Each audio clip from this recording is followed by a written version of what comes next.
Hey guys, what's going on, and welcome back to the channel. I'm sorry if my voice is a little sickly today. I'm not feeling the best, but don't worry, it will get better. Today we are looking at the S.H.Figuarts new, red and blue suit from Spider-Man No Way Home. I am super excited to get this figure out of the packaging, so let's get into that. So, once we get this guy out of the packaging, man, I love that shiny metallic blue that's on here. It's so great. Let me move a figure out of the way from another review. But, oh my gosh. And then match that with like the, not metallic, the matte finish onto the red sections of the body. This is pretty well, I think, a perfect adaptation. Adaptation of what we saw on screen. I don't know why I blinked on that there. And really, I have my only complaint with it, and you can see it right now. It's the elbows. I complained about the Toby figure with this. I don't know why they go with that solid color on there, especially when it like cuts into the blue. But at least with Toby, well, I mean, his was blue, so it's kind of the opposite color, but his matched the blue that was on the underpart, whereas Tom's doesn't even match the red section. So that is very, very disappointing in my opinion. Also, I have had a problem with his legs being a little loose, so you might want to watch that. That wasn't a problem, that was just the feet were not properly balanced. But this guy, oh my gosh. He comes with a lot of accessories, so let's start digging into those. So, I guess we'll start here. He does have a pair of fists. So since it's probably going to be the most noticeable on these, I gotta be honest, I don't love the look of nothing there around the knuckles. Like, no web patterning, nothing there. And if you're thinking, well, isn't that kind of normal? I mean, maybe. This is what Toby's looked like. If it'll focus. You can see there's still some webbing around it. Let me grab the Marvel Legends Andrew Garfield so you can see what that looks like. Yeah, it's there, but there's like webbing right above and right under the knuckle. Here there's just a blank spot, and it might be more noticeable. Yeah, it definitely is more noticeable in like the wall crawling hands and all those, so let's get into them. When you're putting these on, you might want to heat it up, especially if you haven't put the hand on before. Because when I'm trying to put this on, it kind of folds it backward. If I jimmy it just a little bit. Oh my gosh, I'm having to fight that so much. You can see it is on there. I would not recommend with your own personal figure doing what I just did. But do be aware that you might want to heat this guy up, heat the hands up, something, so you can fit them on nice and smoothly. Hopefully after this first time of putting this hand on, it'll hold better, or it'll go on better. But I don't know, we'll see. So he does come with these grabbing hands, which go to one very specific accessory, that being this longer web. It's nothing new. You've seen this before. All you do is you just take it, slot it into his hand, like so. Like so. There we go. Just slot it in like that. And now you can get him into some nice swinging poses, which I'm not doing at the moment. You'll get to see some of those hopefully at the end of the video, though. So yeah. He also comes with these sprawled out hands. I don't want to call them web crawling hands, and you'll see why in a minute, but this brings up another issue I have. And I know this isn't Figuarts or Legends, this is whoever designed this suit, but look at that, there's no webbing on the palm hardly. It just cuts off halfway. Looks so awkward. Not to mention how closely together they're spaced, and then you just have that one big one. So then you just have an empty spot going around his hand there. trying to turn it where you can see. But yeah, that really, really bugs me. He does have these wall-crawling hands, and that's why I was hesitant on what to call the old one, or the ones I just showed. Because these are very clearly for wall crawling. You know, they have the kind of stance your hand would, or they're bent a little bit. I feel like this works better for wall crawling, so I'm not really sure what the others are for, short of just having an open hand. You know, maybe they were for clapping or something. I'm really not sure. And there are the all-important thwippers. Now, honestly, these for the most part, outside of that spot, kind of, if you have them like this, I think this really does look like the perfect Spider-Man. And looking at my camera, the red looks much better in person than it does. You know, that light, can I kind of shade it there? No, that doesn't help at all. Anyways, the red does look much better in person. Just so you guys know. If you think it already looks good, still looks better, I promise. That's a weird choice. I just noticed that on the neck there. How the webbing like loops up like that and then goes back down. It's a really strange choice on the designer's part. But to go with these thwipping hands, we have these nice web lines now. Here's the thing. He has this nice long one and then this little wimpy short one, which barely sticks out. And why was I given this in the package? Doesn't even look like a web line. You could, like, seriously. All right. So it's just a straight little clear piece of plastic versus this, which has, you know, twirls. It's more of the McFarlane, what do they call it? Spaghetti webbing.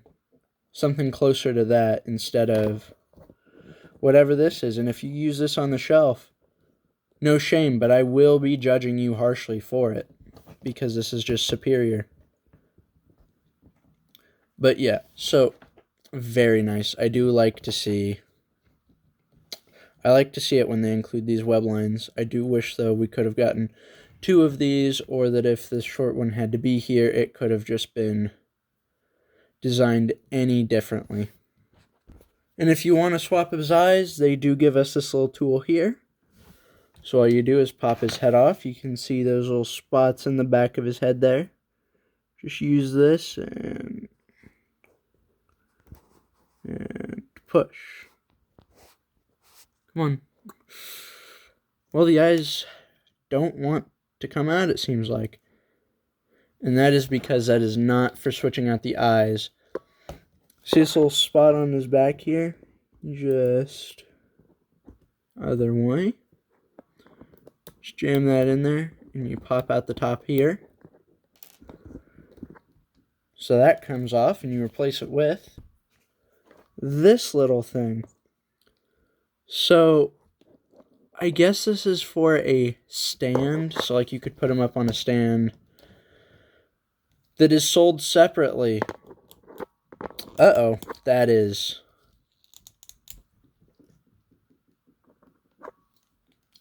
Guys, it's stuck. That's not good. Can I pry it out?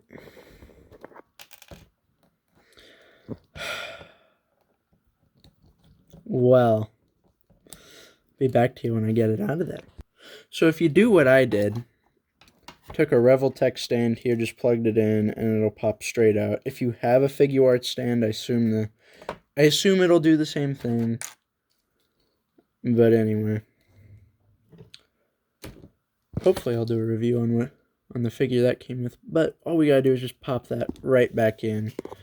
And truthfully, it's not super, super noticeable, but it is noticeably there. I kind of just wish they wouldn't have done that since he doesn't even come with a stand. So, yeah, it just doesn't make much sense to me. But if you do want to pop the head off and give him a new look, they did give us that option. You can hear me rattling it in the box. just, okay. So it wants to be difficult, I see. Yeah, so he does come with these thinner eyes. These more I think these are just Ditko, because these have a totally different shape on them. You can see there. So these are definitely just meant to better represent Ditko, whereas this seems more John Romita to me. And truthfully, John Romita is my Spider-Man, so as much as I do love the Ditko eyes on their own, I just don't think they fit this Spidey. At least not to me, since Tom's eyes have always kind of been based on the Romita ones. And I think this suit really exemplifies that look. So, yeah. And then I guess we probably should look at the most important part of an action figure here, and that is the articulation, because I've seen some insane photos of this guy. So, starting off the head, he can kind of look up, not the best. With that neck, though, a little bit farther. He can look down ever so slightly, but not really. Like, I don't know why they did it like this. Because if you... I'm just going to set him down here. If you take a look at how they did Toby's alternate head, not the neck, I guess.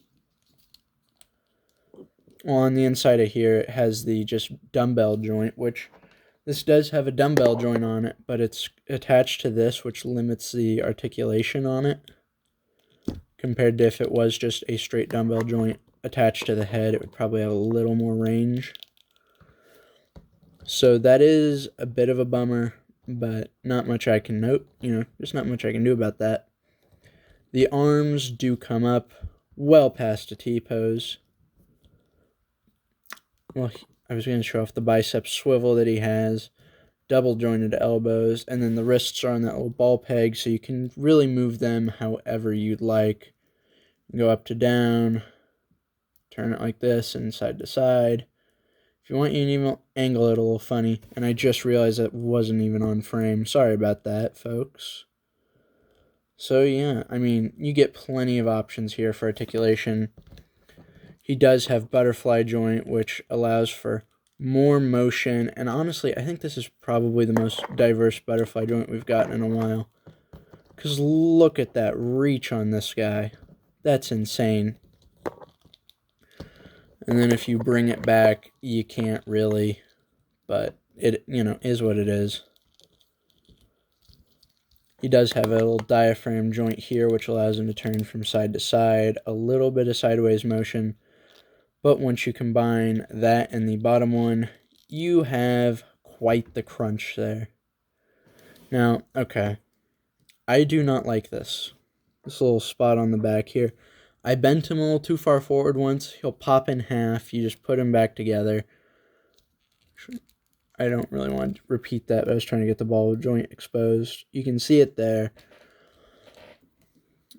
All right, while we're looking at it, why did they do this little red paint here? What it doesn't match or anything. It's not like they did this entire space as red. I could understand it then. But why just this one little section? And then if you bend up his spider, it duplicates for whatever reason. So it doesn't like just extend. It straight up gets longer. And then you can see it even when he's holding still. Unless he's kind of... There we go. That's about what it should look like. But if you want him leaning forward in any way from the back, you're pretty well going to end up seeing a second spider logo on there instead of just extended legs, which honestly, I don't think there's a better way they could... Well, I mean, there's obviously a better way they could have done it, where they just extended the legs and left the bottom part like it is. That would have made much more sense, just have them go straight up and in, but I didn't make it, I guess. It's not saying I can't complain. It's just saying I didn't make it. His legs do kick up nice and far. Look at that, man. He can also do these splits. Maybe. If I can get him in the right pose. There we go. double jointed knee, foot kicks out, toe articulation, and then there is an ankle pivot, as well as the butt cheek articulation. Now, some people love this, some people hate it. I can't lie, I'm kind of in the middle. I don't care. It gets me great articulation. If it betters the movement on the figure, why would I worry about it? You know what I mean? If it's a better figure because it has the articulation there, who am I truly to complain? I also noticed I've been turning my camera slowly. Sorry about that, folks. Here he is next to his No Way Home buddies, Tobey Maguire from S.H.Figuarts and Andrew Garfield from Marvel Legends. Unless this video does well, I don't think I will be getting that S.H.Figuarts Andrew Garfield. I don't like the look of it. The neck is just too long and the shoulders are too flat going across. So, yeah, unless you guys really want to see that review from me, I'm not getting it. The Green Goblin is very tempting, but we'll see. And here he is next to his foes from the film, Green Goblin and Spider-Man 2, Doc Ock. Sorry, I don't know what happened with my mic there, kind of cut out weirdly. But we have the villains next to him here, and honestly, let me grab the... Actually, he's not in scale very well. I was going to grab the other Tom Holland, but like Andrew here... Is it just me, or do these villains feel much taller than they should be? Little food for thought there. I guess maybe they were thinking, well, they won't be on like display right next to your heroes anyway. They'll probably be up in the air so you won't notice. I don't know, but I think Green Goblin for sure is way over scale, and that is not just his hood making him look that way. He is way too tall. Unless Willem Dafoe is just that tall, I don't think he's the right height, and I did talk about that in my review of the figure. So yeah, guys, I hope you enjoyed watching as much as I enjoyed making this review and playing around with this figure. Please remember to like and subscribe, and I did figure out what those hands were for. It's for a nice little crouching pose, which is very fun. I love to see that. So, thank you for watching, and I will catch you all in the next one. Bye.